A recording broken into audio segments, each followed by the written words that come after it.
You guys are pros at this now. All right, guys. I want to thank everybody for joining us today. Black Eye Care Perspective Education Series continues. And we are honored to have two great optometrists here going to talk to us about the nonprofit world and their nonprofit called HEALS. I'm excited to learn about the work that they're doing out in the community.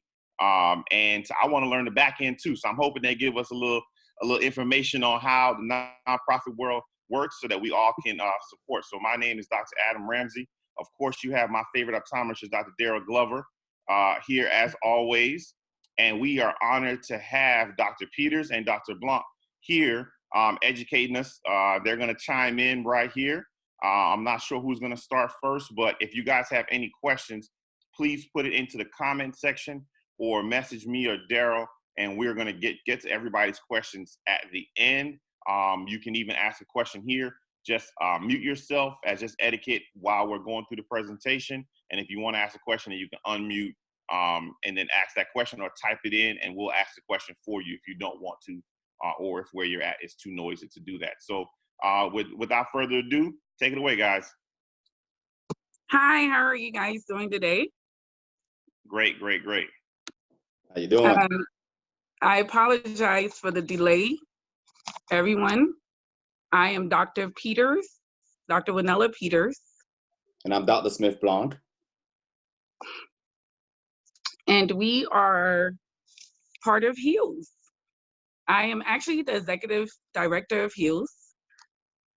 I founded HEALS back in 2011 with Dr. Blanc, who is the chairman of the board. And we have done several mission trips.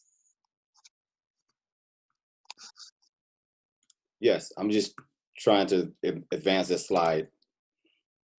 Sorry about that. It's not advancing.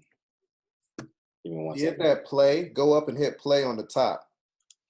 And then you can just hit an arrow, use the arrow to advance. There we go. Thank you. All right. I am Dr. Willnella Peters. I was born in Monrovia, Liberia, and I grew up in Raleigh, North Carolina. I graduated from St. Augustine's College, which is an HBCU in Raleigh. I received my doctorate with honors from Nova Southeastern University, College of Optometry in Fort Lauderdale, Florida. I received awards from the United Negro College and St. Augustine's College for being an outstanding alumni for all the missions and all the volunteer work and everything that I have done. I am practicing in Atlanta, Georgia at a commercial practice. I also participate in health fairs and volunteer with the Lions Club. And I'm Dr. Smith Blanc. I was born and raised in Miami. I obtained a bachelor's in science in biology and a minor in business from the University of South Florida in Tampa. I graduated from Nova Southeastern University, College of Optometry with Dr. Willnella Peters. I completed a residency at NSU College of Optometry in primary care and emphasis in contact lens. In 2015, I was named FOA Young OD of the Year. I practice in different modalities, including commercial practice, private practice, and optometry practice. We'll go into that later. Dr. Peters? One of the questions was why optometry? In undergrad, I was gearing towards pediatrics. I wanted to be a pediatrician since I was 5 years old. And I actually volunteered at the hospital in the NICU while in undergrad. And unfortunately, there was a baby that died. And so it kind of changed my mind about pediatrics. And then during the same time, I got a part-time job with an optometrist during the summer. And that's when I fell in love with optometry. I was interested in the disease part of optometry. So I shadowed an ophthalmologist to decide which path I should venture on. The first surgery that he did a cryo of the eye, and I almost fainted. So I decided I didn't want to do surgery and that optometry was the best path for me. And I haven't regretted my decision at all. I love what I do. Optometry, as far as with the same question, optometry is the career that I didn't know I was looking for. Okay. One second. think a slide just fell off. I was looking for a slide. So basically, the way I got into optometry is when I was a undergrad at the University of South Florida. I've always wanted to become orthopedic surgeon, but as a freshman, I went ahead and was looking for a job for orthopedic surgeon tech. Apparently, that don't exist. You have to be a medical assistant. So my roommate got me a job with an optometrist. I didn't even know optometry existed. I thought that people got their glasses from their primary care physician. So I started working with this optometrist, and later down the line, the optometrist started teaching me, and he started bringing me to the rooms and started showing me some things with the patients. And from there on, since my sophomore year in college, I decided that optometry was the thing that I wanted to do. So just started that path. Dr. Peters? And in addition to patient care, the question said you started a nonprofit, Heals. And another question was, why nonprofit? I decided to go the nonprofit route because I felt like we would get more resources. When you have a nonprofit, when you have a 501c3, people respect you more. They're able to donate to your organization. You're able to go a lot further than if you were just saying, oh, I'm going on a mission trip. And a lot of these organizations, a lot of these companies, they won't donate to you unless you have a 501c3. And it's really easy to get a 501c3. I mean, once you incorporate your nonprofit, you get your board together, you can apply to the US government for the 501c3. It's not that expensive. So that's why I decided to go ahead and do the nonprofit. HEAL stands for Helping Eyes Against the Loss of Sight. I started participating in mission trips at NOVA. The first one was we went to Jamaica, and I just saw how people were so happy to be able to see something that we take for granted in this country. So after I left that mission trip, I decided I wanted to give back to Liberia. So HEALS was formed in 2009. I visited Liberia in 2011 for the first time since I left the country as a child. And at that moment, I decided that the next time I would go back to Liberia, I would conduct a mission trip.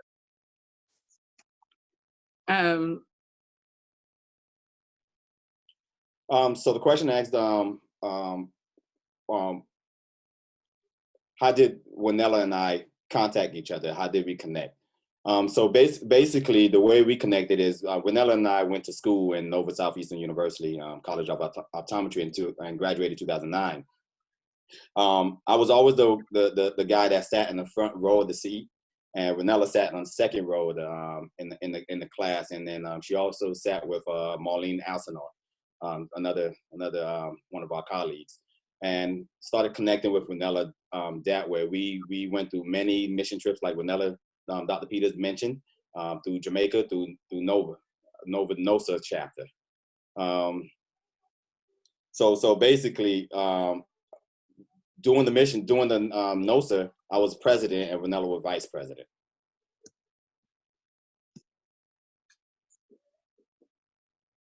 How important is having a board? Oh my gosh, a board is so important for your nonprofit. Number one, you can't develop your nonprofit and get your 501c3 without having your board. And the board is needed to perform some of the tasks of the organization. That board is supposed to support you. It is part of your checks and balances. That board is supposed to keep up with you, whatever you're doing financially. It's supposed to advise your organization and supposed to help you with your fundraising. So a board is the number one thing you have to do. With a nonprofit, you need to have like a mission statement. You need to have an organizational statement, but the board is the number one thing that you need with your nonprofit organization. Board members, they're supposed to have their own duties, and you, as the executive director, you need to assign your board members their duties. Whether you decide that one board member should be responsible financially for keeping up with the finances. You should have one that is just a member of the board You have to have a chairman of the board. You have to have a secretary. Those things are so important for your board. And the board should also define the business of the organization so all of its energy can be spent in pursuit of compatible results. To define funding, of course, you need the help of your board and the mission for your thing. With HEALS, we're pretty easy because Smith and I know what to do with nonprofits and how to conduct our mission trips. So it's easy for us because we get along so well, and we've done mission trips. We've been doing mission trips for 13 years now. And so having the board is easy for us to be able to keep each other balanced.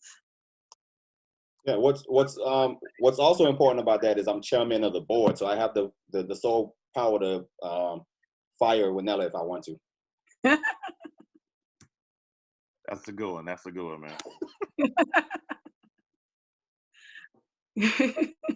And you want your board to also help you define your resources and your budgets. Suggest to the board the kinds of skills that must be had in order to recruit and to be effective daily in your operations. Now, if HEALS grow, right now we are a very small organization, so we don't need that much help. We go on a mission trip every year. We do what we have to do. The joy for us is more about seeing patients than anything else. So it's pretty easy for us, like I said, but for a bigger organization, the board is so important because you need that board to help you with your decision making.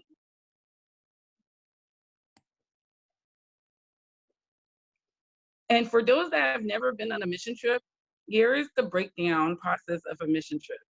The first step is deciding on the country for your mission. That is number one. Then find a liaison in the country. You can contact different organizations. You can contact, different people, schools, or different things like that, and say, look, I would like to do a mission trip in your country. Most countries in the developing world, they are happy that you're coming in. And no one is going to say, no, you can't come in to help. So you contact someone, then you have to contact the Ministry of Health in that country. Make sure you receive paperwork stating it is okay to perform the mission in that country. You can go into a country and do mission trip without that, but you want to make sure that you are protected, because if anything happens in the country, you have that paperwork stating that, yes, I was allowed to come in. You have to decide how many patients you're going to perform your exams on. This will help to determine your resources that you should take on your trip. You definitely don't want to go on a mission trip and be like, okay, I'm going to take 150 things, but I'm seeing 50 patients. No, you plan it out. I'm going to see 300 patients. You contact your liaison and say, I need 300 people, and that's what I'm going to see. And believe me, the people will be wrapped around the corner. When we went to Liberia for the first time, we saw 300 patients. Smith and I saw 300 patients in 3 days. But we could have seen more. There were more people there. We weren't able to see any more. We were tired after seeing 300 patients in 3 days. But believe me, they'll find the people. You just tell your liaison how many people you want. Then the next thing you do is form your team. You need volunteers to either go with you, or you need the liaison in that country to find people to volunteer with you. And then you need to find the duty that you want each person to do. Things like intake. You need someone to help you with the intake. You need someone to help you with visual acuity. When we went to Liberia, we didn't take anyone with us, but we had people there and we were able to teach them visual acuity in 10 minutes. It's not that hard. And we were able to teach them how to do intake to get information from the patients. We also take our own exam form. We take a 3 carbon copy form where we give the original to the patients and we keep the copies for just in case we go back and see patients again. Dr. Peters, I want to remix this a little bit today. All right, so I'm gonna jump in with some questions for you and Dr. Blanc. Let's kind of rewind back a little bit. Prior to even organizing or actually going on a trip, let's talk about shots. I know, like, I have a clinic out in Nigeria, so I have to go to Nigeria, and I know I had to take a whole lot of shots, vaccinations, things like that prior to going. I mean, how much does that stuff cost? What kind of paperwork do you need to have going into the countries? Do you run into problems with visas? I mean, like, can we talk a little bit about that as well in regards to the preparation? Yes, of course, whatever country you go to, yes, you do need a visa for some countries. Some countries, if you are a US citizen, you do not need a visa. You can actually just go in. You do not actually need a visa to go in the country. To apply for one, you can get one when you land. So some countries you can actually, so you do need to find that out, which country will let you just come in, land, and pay for a visa, or you have to get a visa in advance. Like with Ghana, you don't need a visa before you go. When you land, you pay for a visa right there, like a temporary visa, and then you go in. With Liberia, you do need a visa in advance. And with Haiti, we did not need a visa in advance. We just went to Haiti. They gave us a temporary visa right there at the airport, and we went in. You have to have typhoid, the malaria pills. You need to start taking them before you go, and yellow fever. So you need the yellow book. And the yellow book is going to have everything that you need on there. Different countries have different things that are required. So you have to really find out, whichever country you're going to, what is required for you to go to that country. What disease you need to be able to stay away from. So it just depends on the country. Smith, do you have anything else? Smith went on a couple of other mission trips in South America too. Smith, do you want to talk about what was needed in South America for you? No, it's the same exact thing. When you do Haiti, you don't really need any special visas. But what I had an interesting visa thing snafu when I went to Liberia one time with Dr. Peters. What happened was that when you get your visa, you got to pay attention to your visa and make sure that the visa is correct. So don't do the visa last minute, because you need extra time to get it corrected if you need to correct it. For example, when I went, the Liberian consulate posted my visa start date, let's say October 1st, 2018, and then ended it September 1st, 2018. So we ended up going, we was flying to Liberia with no problems until we had like a medical emergency on the plane, and the plane ended up directing and landing in Ghana. And when we went to Ghana, the I guess you want to call them I guess they're like the TSA in Ghana looked at the visa, and they was like, wait, your visa is expired. And I was like, it's not expired. I just got the visa. And they were like, no, it's expired. It was expired last month. I was like, look, if you look at the start date say 2018. That means there's no way it's expired. It's like an 11-month, almost a year visa. And they were like, no, it says it's ended in 2018 September, the month prior. So I said, okay, I wasn't gonna fight with some foreign people in a different country, because I'm not from there, so I don't know exactly how it would work for me if I fight with them. So I decided to just play it cool and see what happened. They ended up putting a sticker in the back of my passport, and I noticed the sticker, and I started asking Dr. Peters and everybody else in line with me, hey, do you have a sticker on the back of your passport? And nobody had a sticker on the back of the passport, just me. So I took out the sticker, and worked out for me that I noticed the sticker, because that sticker was supposed to alert the other authorities to pay attention to my passport. And since I took out the sticker, they just let me go, and I just slid right through Ghana. So pay attention to your visa. Around like a criminal, man. You got to be careful with that. But for those they were asking, this is the yellow book that they're talking about. Like, you cannot enter any countries without this. I mean, some of the countries, you know, if you pay them like some money or something like that, they'll let you in. But you want to have all your stuff. It's for your safety anyways. But Yes, since it we're on is. this topic right now, I saw that Natalie had a question. So let's just go ahead and ask this so you guys can answer it, being that it's all kind of related. She put in the countries that you have done a mission trip on. Do you have a license? Do you have to receive a license to work? And did you work with any local optometrists, ophthalmologists, and if they have it in the countries? No, you do not need a license to go and do work in any country. And yes, you should have, one of your liaisons should be a local optometrist or ophthalmologist.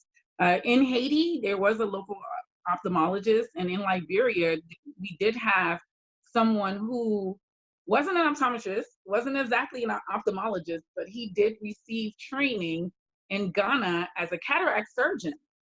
So a lot of countries, when they don't have, you know, optometrists or ophthalmologists, there is an apprenticeship program where they'll train people how to do, you know, work like eye exams and different things like that. So he was trained in Ghana as a cataract surgeon. So he was our liaison in Liberia. Just to clarify on that question there, you're saying they didn't check to see if your license was expired or revoked in the United States to work somewhere else? I don't think that's actually accurate. No, actually, Dr. Ramsey, what Dr. Peter meant was that you don't need a license in that country, but you do need an active license in your country. In your country. You show that to somebody there to show that I'm licensed as an optometrist and I can do work there. You carry it with you, but when you get the letter for the Ministry of Health, you send all that information with them, so they know that you're an active practitioner. So how far in advance did you guys send in paperwork before? So say I want to go to Trinidad and do a mission trip, which I do. So I'm gonna talk to y'all offline about that. Okay. But how far in advance do you have to plan to actually get this accomplished? Well, I would say plan 7 to 8 months in advance, because a lot of these ministries are very slow. They are not as fast as the US. So they take their time, you know, and you're like calling, like, where's the paperwork, or different things like that. Some of these ministries are slow. Okay, now. So, and then you want to start planning your trip way in advance anyway. Once you get that letter, you want to go ahead and start. So I would do it like, we started the mission trip planning for Haiti this year, about 8 months before Smith? About a year. I mean, Dr. Blanc, about a year before, yeah. So we start planning like 8 to 12 months in advance. Now, with planning so far in advance, do you, I guess the question I have is, the rules of the country you're leaving is the rules you have to abide, or the rules of where you're going? Because I know in some countries, optometrists are more like a technician. They can't prescribe medication. They can't do different things. So are you guys abiding by the rules of that country, or the country where your license is held? You abide by the country your license is held, because a lot of countries don't have optometrists. They have opticians and they have ophthalmologists. Optometry is like this gray area where they don't really understand us. So that's why a lot of them when we tell them we can prescribe drops and diagnose diseases and et cetera and treat them, they get kind of confused, especially when you meet patients in the States that's from one of those countries. If you're not an optician and an ophthalmologist, they don't understand your role. Right. So we abide by what we do here in the United States, and then we just go over there and they just, you know, if they want to get treated, they want to be seen. I have no problem. If they don't want to be seen, they don't trust me, they don't have to see me. I have no problem. So you're prescribing meds in that country, or when you guys are going, it's mainly a refractive mission trip as far as glasses? We're prescribing meds. You're prescribing meds. Okay. Prescribing meds and giving glasses and treating, doing all you can do. The same thing here in the States we do over there. All right. Good job. All That's right. a good segue into just telling us about some of the missing trips that you have done. I see that you've been to Liberia, Haiti, Nigeria. Let's talk a little bit more about that. So we have seen 600 patients in Liberia so far, and this is just Smith and I.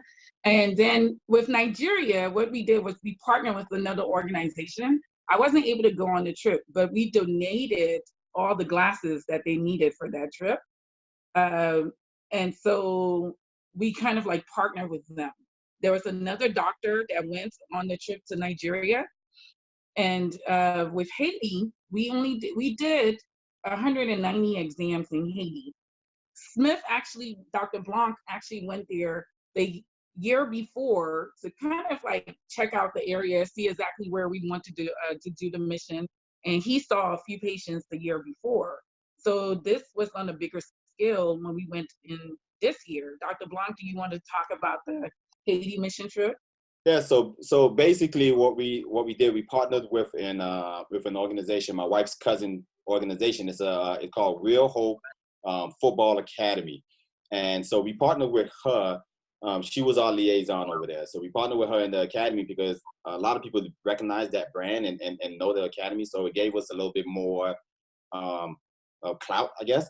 And people were able to trust us a little bit better when we went over there because we partnered with them. So the last year we went on the trip, on the mission trip with them. The year prior, I went and did some reconnaissance to see exactly how it would go, what areas we need to go, and how many people we think we can serve.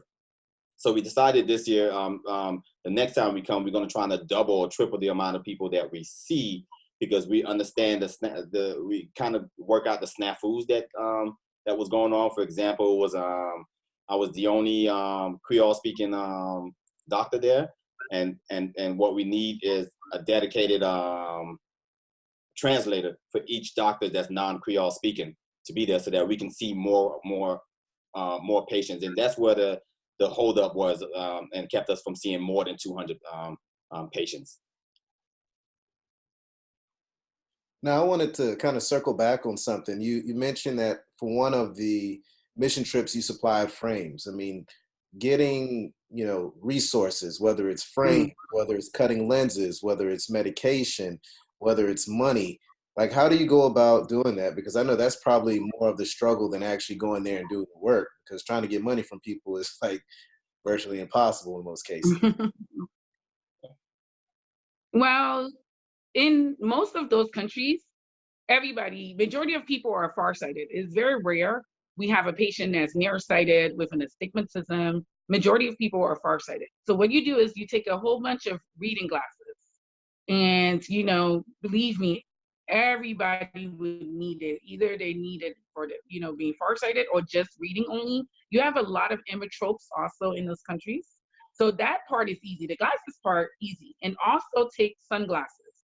You have a lot of pterygiums, pinguecula, cataracts at early ages, just from the fact that, especially with Liberia and Nigeria, as you know, Daryl, is so close to the equator if you're not protecting your eyes. So we do a whole education series where we try to educate people. We hand out information to them as why it's important for them to wear those sunglasses, because a lot of blindness in those countries are avoidable.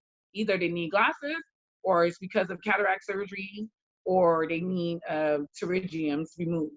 And some of those things, of course, could be avoided if they were just protecting their eyes.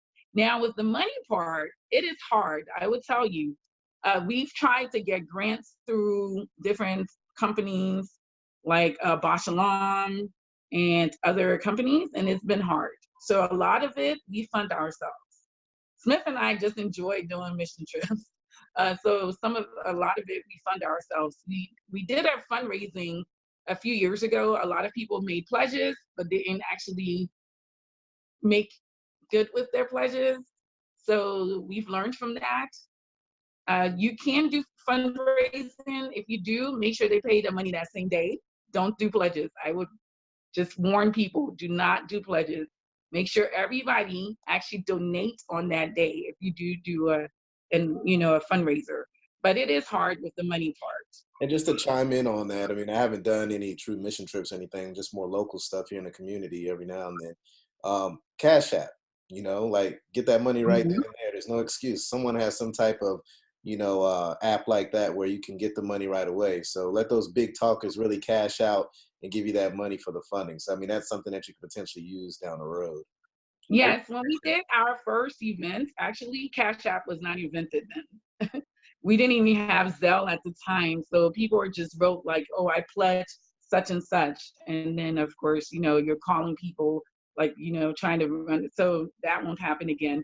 And like you said, now that we have more resources with Cash App, you have Zelle, you even have now there's a fundraising app that people can donate the money right there and it goes directly to you. So there are a lot more resources now when you're doing your fundraising and your fundraisers. So it makes it easier now. But back then it was a little harder. So how do And you with the guys medication, select the locations that you've gone? I see 3 different countries that you've went into. What's the selection process for picking the next country? Well, the way we selected these countries is, for example, Liberia, Willnella is Liberian, so that worked out perfect. Haiti, I'm Haitian, so that worked out perfect. Nigeria, Willnella just they reached out to her and told her about, and somebody asked her about Nigeria. And Jamaica, we just happened to go through Jamaica a lot while we were students through NOSA. So all of them it just happened, and it just happened to fit perfectly. Mm-hmm. We don't really have a selection process on how we choose the different countries. Like, for example, if somebody were to call us and say, hey, we noticed that Hills do a lot of mission trips abroad, would you like to help us in this? They say we're in Honduras, we'd be like, okay, let's take a look at the logistics. So, it's just about people reaching out to us and letting us know. And next question I have is, what would it cost to do a mission trip? Are you guys taking equipment? What equipment are y'all taking? And if so, like, can you give us a ballpark of what would it cost to do? Like, say if Black Eye Care Perspective wanted to do our own mission trip once a year, how much money that I got to get out of Daryl's pocket to make this happen? Like, how much money we talking? I got to talk to big money over there and see what I can squeeze out of them. Well, the cost of ticket. So in Haiti, the cost of ticket was about $400 or $500. You got to do a hotel depending on the country. And in Haiti, I think it was about $100 a night for the hotel room. The equipment, we all should have the equipment that's necessary to go to mission trips for the most part, because we all got it as students. So the same equipment that you got as students, the rep bar, the VIO, the ophthalmoscope, all of that, the lens kit, all of that you can bring with you. So, for example, like Adam, I know you are mobile as well, so those equipment can go. You just have to be mindful. Like, I wouldn't bring your expensive equipment like a retinal camera. You don't need that, so don't bring your retinal camera or anything like that, unless you want to. I wouldn't. Just know that all of the equipment that you have, you want to bring it. You don't want to check it in. You want to bring it in on the plane with you. Okay, and then what about the glasses? How are you guys acquiring the frames? Are y'all shipping them in there? What's the customs process for that? And say we wanted to do 200 exams in Trinidad. I'm just throwing it out there. I'm just saying. Just saying. It's doable. 200 exams in any country, but Trinidad. What would it cost to ship it in? How does that factor into selecting the country? well, for like going to Liberia internationally, everyone gets 2 suitcases, right? And a carry-on. So what Smith and I normally do is pack the stuff in our suitcases. Or pack a box, because you can travel with a box. So sometimes I'll go and just get a box packed, and at UPS, make sure it's secured, put Fragile all over the box, and we check it in. We do not ship anything. If you're shipping into the country, sometimes you have to worry about customs, the ports, different things like that when you're shipping. So it's easier, especially if it's a group of you. You don't need a whole bunch of clothes when you go on a mission trip.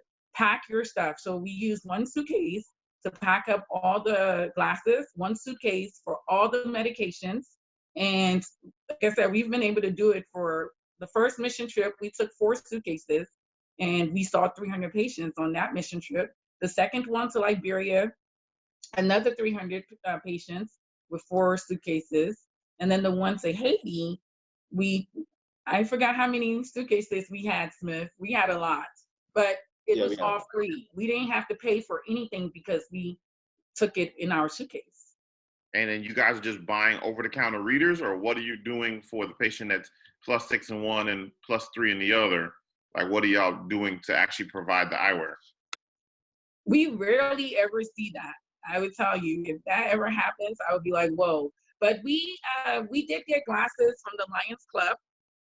The Lions Club gave us glasses, and a lot of those were the ones for patients that are myopic. And we didn't even use any of that. I think we had one patient that was a -8 in Haiti, and we were excited because we actually had a prescription for her, and she had not been able to see for years, and she was almost in tears because she was so excited. But there's a company called Restoring Vision. You can buy all your glasses from Restoring Vision at a discounted price. They have the sunglasses and they have the readers right there at Restoring Vision. It's a great company, and their goal is to try to help people when they go on mission trips, and they will have everything you need. And it's Restoring Vision. And I think, if I'm not mistaken, they're based in Florida. So what is one, just can you give me an idea of what does one frame and lens cost you? So I can kind of think about how big you would want to do it.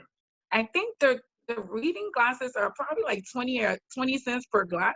It's really inexpensive. The sunglasses are more expensive. Go ahead, Dr. Blanc. Yeah, it's the ophthalmic lenses are more like 50 cents a pair, and the frame and lens are normally double. What was that? Those frame and lens, 50 cents. Yeah, like the over-the-counter readers. 600 exams. That's $300 plus your cost for flight, hotel, food, expenses. There. So we could do a mission trip to a country for, let's say, $1,000 plus cost of travel. Yes. Yeah. Right. So if we wanted to do a BEP mission trip, we would then say we need to raise $1,000, and then whoever's going is then donating their own time, so they're flying themselves. Yes, and paying for their own hotel and everything. Right. So we need $1,000 plus cost of you going and sleeping and eating. But I also want to give a shout out to National Vision. National Vision has supported us a lot. They're one of the, maybe the only, right, Dr. Peter? Other than the Lions Club that ever donated to us. They donated a bunch of sunglasses, about 150 to 300 sunglasses. I think 150 last year, 300 the year before, and a whole bunch of over-the-counter readers as well. 200, 300 over-the-counter readers. They are big on that. So anybody. National Vision gave back a lot. They have a whole department, and their goal is to help with mission trips. So a lot of times too, they do donate glasses with us. So, and they only do it if you work for them. So if you work for them, then they'll do it. But if you don't, they get their glasses from Restoring Vision. So that's what makes it cool. They actually, so this year they weren't able to give us all the sunglasses we needed. And I just went on Restoring Vision's website and I bought the sunglasses, and it didn't cost me anything to buy an additional 100 sunglasses. Dr. Peters, Alicia, that's in the group, she actually just posted a link to Restoring Vision. So if you guys thank you. Go straight there, which is great. And also another organization that you may want to look at is the Esler Vision Foundation. I know they've been real active over the last 2 years, investing in different organizations domestically and also internationally. And they seem to really help out when it comes to getting more of a precise prescription for those patients that you're seeing as well.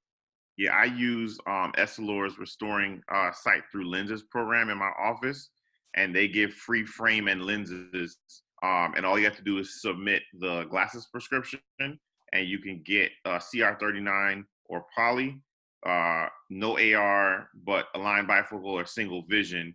Takes about 3 weeks, and they sent me like 24 frames, and you just select the frame and lens combination, and they send it to you complete. So I always keep the 24 frames in my office. I'm not sure if they could help you guys, but I do that in my office. So whenever I need to donate something, I've been doing that for the last year.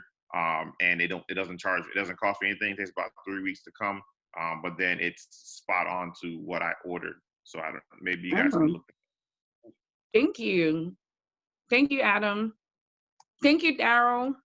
Yeah, I interviewed someone on Defocus Media for SR Vision Foundation, and I don't want to jack up the quote, but she was telling me a quote that I think it was Mother Teresa. She was saying that we all have our own Calcutta, and she was saying that we really should always look in our own backyard, and you can use organizations like SR Vision Foundation where, it's more feasible, easier to get those lens cut and get that exact prescription that they need as well. And that really hit home with me, and that really got me into looking into helping locally, but also potentially doing mission trips as well. So, check them out. And, I greatly appreciate what you guys are doing.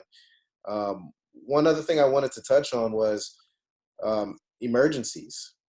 You're in foreign land, what happens when an emergency takes place, whether you're sick or you get hurt or something like that. I mean, what advice and tips do you guys have about that? Well, when you get there, you make sure you know like where the hospital is, of course, and also pay attention to know where the U.S. Embassy is.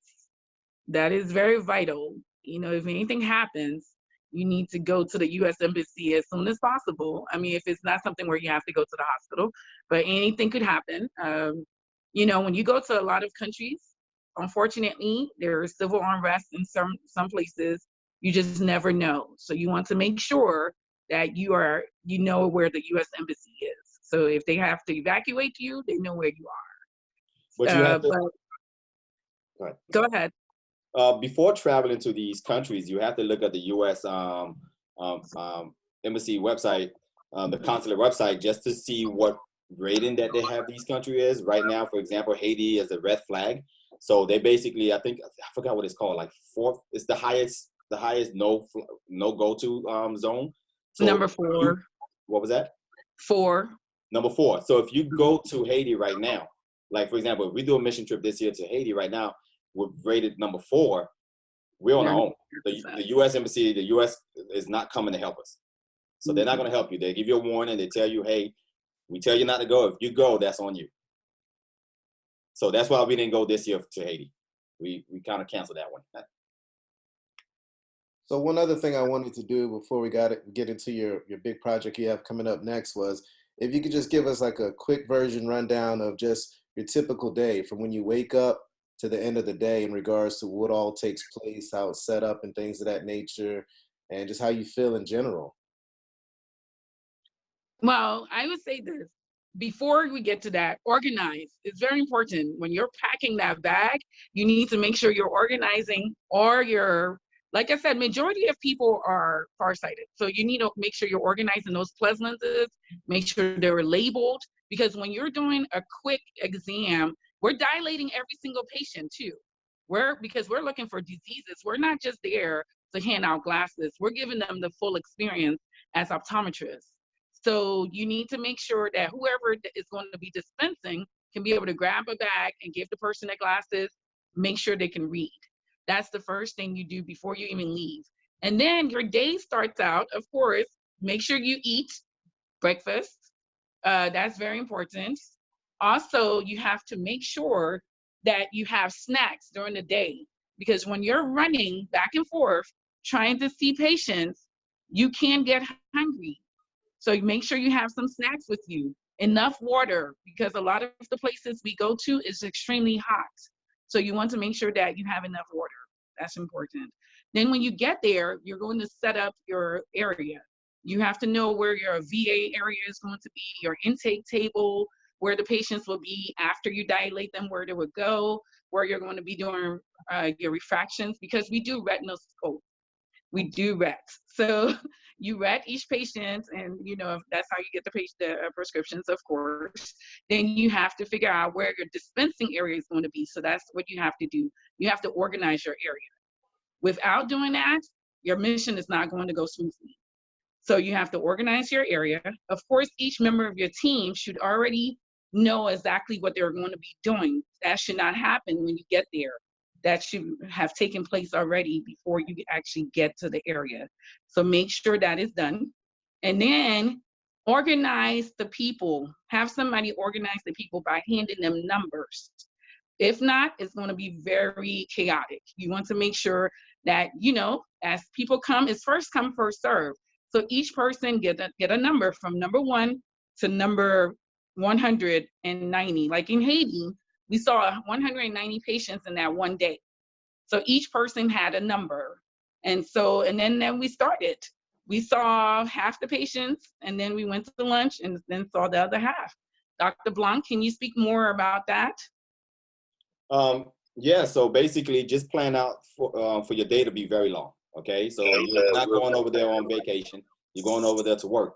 So typically the day will start like Dr. Peter said early. So it'll start like 7 o'clock in the morning, 8 o'clock in the morning, depending on where you're at. And then the goal is to leave where you're at, pack up and leave before sundown.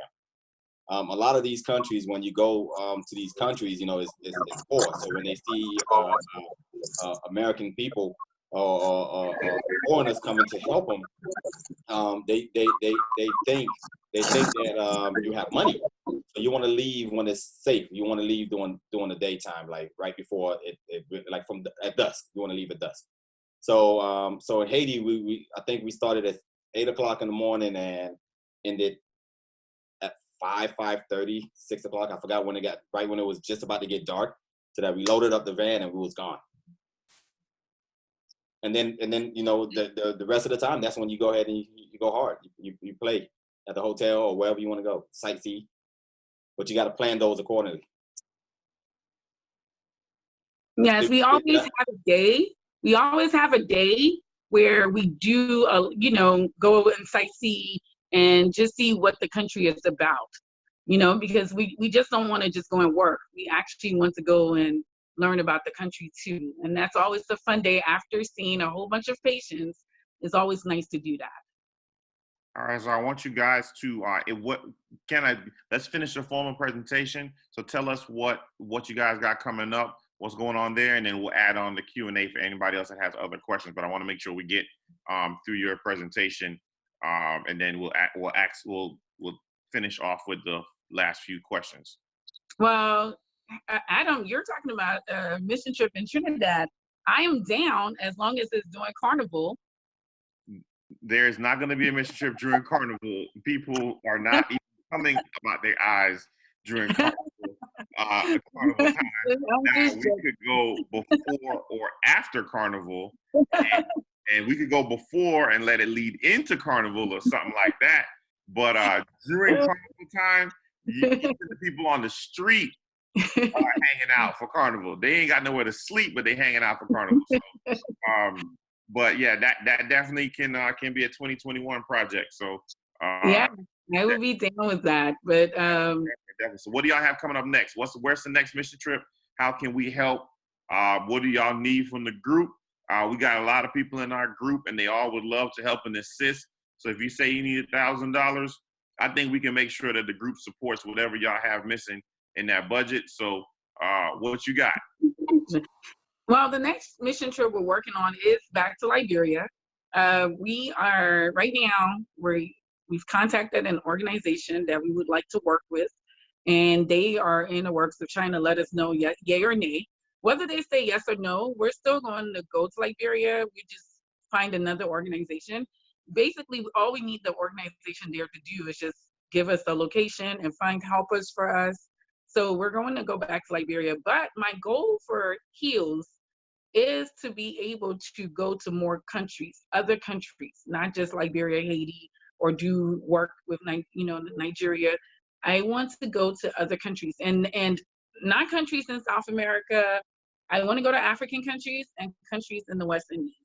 That is the goal for HEALS, because those are the places that are really suffering from avoidable blindness that, you know, can be taken away in a blink of an eye with just glasses or just cataract surgery or something like that. So that is my goal. Another goal I have for HEALS is to take a cataract surgeon with us, you know, so when we do see these patients with cataracts, instead of referring them to the local ophthalmologist, is to go ahead and just get them, you know, do the surgery, and then the local ophthalmologist can do the follow-up or something. But that's a little bit further down the line, but that will be my goal for HEALS. So is it better to go to a new country every year for 10 years or go to the same country and help the people repeatedly where you have infrastructure set up? Because the best thing about repeating it is that you know where to go, you know what hotel you're going to stay at.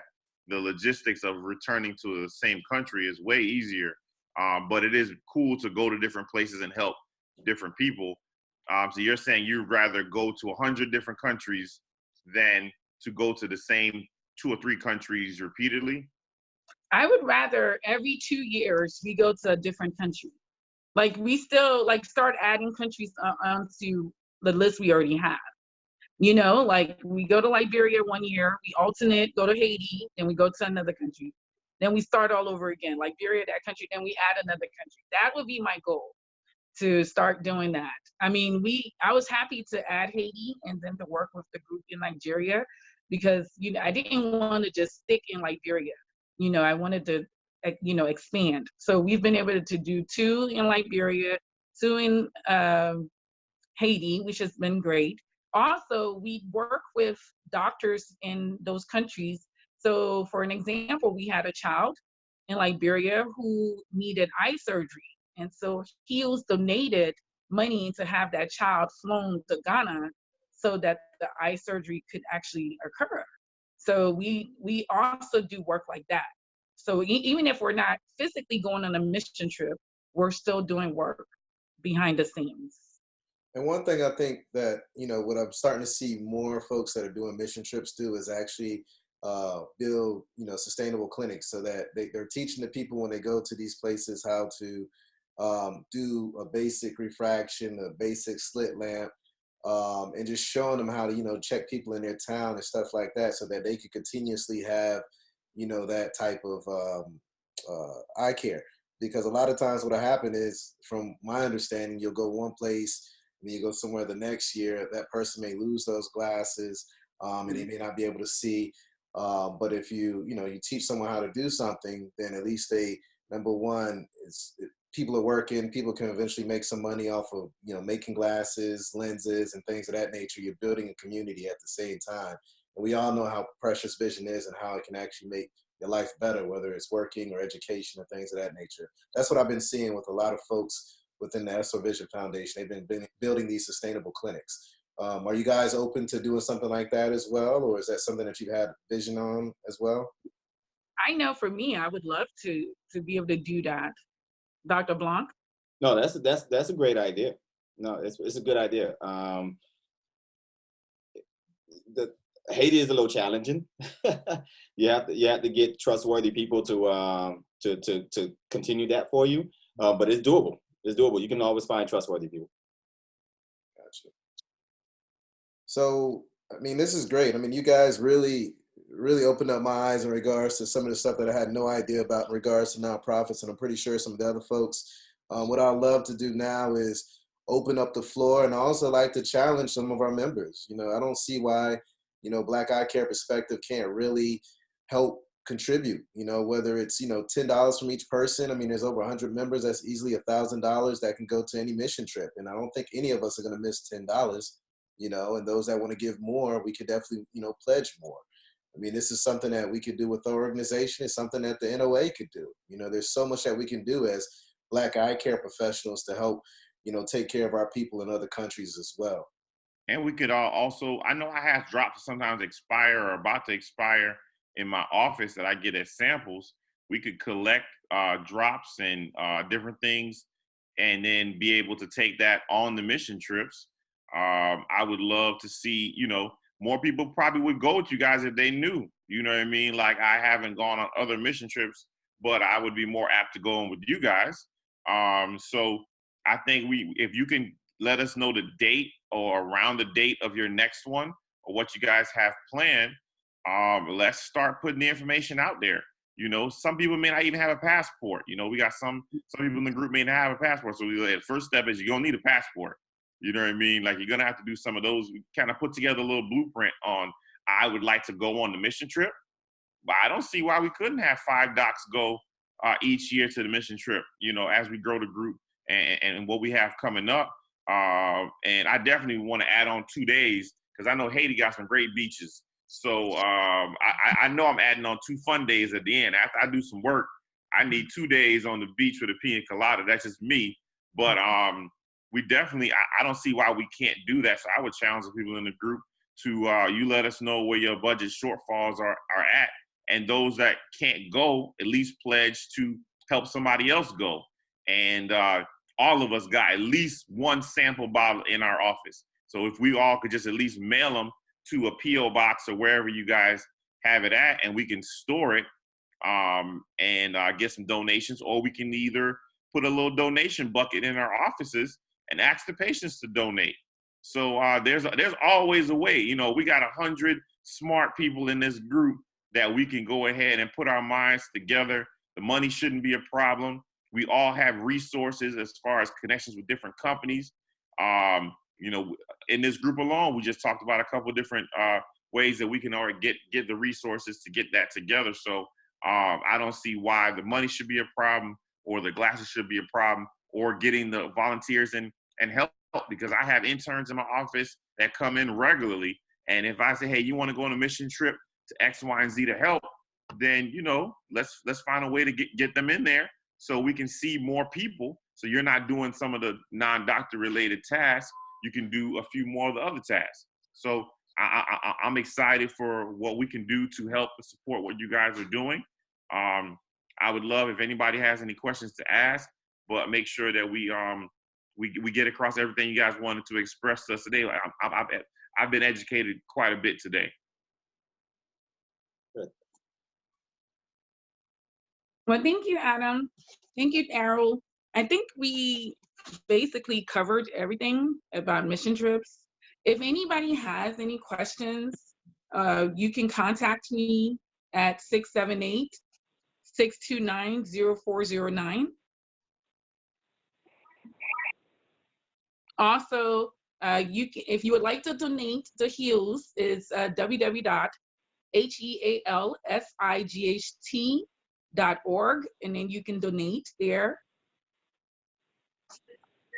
Or you can go on our Facebook page. When is the next mission trip? Do y'all have a date or estimate time or season? We would like to go July of next year. We don't have an actual date because, of course, we're trying to work with the organization. And as soon as they can let us know, then we can actually put a date together. I had a question for the Haiti one. Okay. Now that there's an optometry school, being formed, especially this past year, are you guys looking into working with the students there, or the doctors there to, put on the mission trips in the future? That's actually a great idea to do. I think they opened that school last year, I believe. Mm-hmm. So that's a good resource for us to tap into. It is in Port-au-Prince. Our mission, our trip was in Cap Haitian. It's really, really far from Port-au-Prince. But if we tell them ahead of time, they can probably meet us in Cap Haitian or wherever else area we do it in Haiti. But that's a great idea, Natalie. And because I was thinking, I know I mentioned to Smith, because I enjoy doing mission trips, so I love what you guys are doing, and I wish I knew about the trip last year, because I would have definitely did that trip.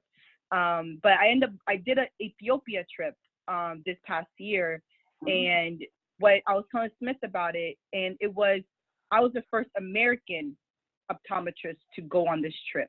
They use a lot of the local optometrists, which is more of a bachelor's degree, but they do everything we do, but they're just not doctors there. They could prescribe, they can do everything, but it was it was good to see like how it was 9 of them that were doing the seeing the patients. And so it was, and then just me by myself. So it was 10 of us, and we were able to see 3,000 patients in that week, which was very unusual. And I was telling Smith, I was like, I've never done a mission trip where I saw that many people in a week. But it was, I think the language barrier made a difference as well, because they didn't have to rely on like a translator the whole time, and they were able to do the exams a lot faster because they're more mobile than we are. You know what I'm saying? But it was a very unique experience. And then they did have an ophthalmologist doing cataract surgery on site. Yeah, I remember you telling me about it, and I was like, I want to go on that trip the next time they have it, so that I can learn to see how they're doing it much faster. Because Yeah. they're doing something right. If they're seeing 3,000 people, and we seeing Yeah, 100. this is a lot. Even for 10 doctors, that is a whole lot. Yeah, and that was over how many days? It was 5 days. Did you guys dilate each patient? They didn't dilate every patient. Like younger patients, they didn't dilate, but they dilated those who actually needed to be dilated. So they were doing like just regular exams, yeah, and they were referring out whoever needed to be referred. Okay. Yeah, that's pretty cool. I mean, and you're that's one thing we didn't touch on was the language barriers. Now there are some countries where the language barrier is not an issue, but I also I could see how having translators and figuring out the language barrier could make a huge difference. When you were in Nigeria, Daryl, do you know how close they were to your office, or where you're located, or if we use Daryl's office as a drop-off point to mail stuff or anything like that, would do you know how close that was to you guys, or where was it? I'm not sure where they did their mission trip, but my office is based in Lagos. So You were in Lagos. yeah, That mission trip was not close to Lagos. it's probably in the north, right? Yeah, it was no, it wasn't in the north because I remember we had some concerns about Boko Haram. But we didn't actually get a chance to go on that trip. We just worked with an organization that went on the trip, and we donated everything that they needed. But it wasn't close to Lagos. I remember that. It wasn't close to Lagos. But yeah, Okay. to answer your question, yeah, if there's Are you in the Lekki area? yeah, my office is in Lekki. Oh, okay. Yeah, no, it definitely wasn't close to Lekki. Yeah, I'm right in Lekki, the first street when you get in there, the main street. But if there's Oh, anyone that ever wants to do a mission trip in Nigeria, and as you had mentioned, Adam, you can definitely send the supplies to my office, and I'll help get them to wherever they need to go as well. sorry. All right. Well, thank you guys so much. I really appreciate this. It means a lot to us because we love doing missions. We love giving back. And I appreciate you, Daryl. I appreciate you, Adam, for reaching out to us and having us have this platform.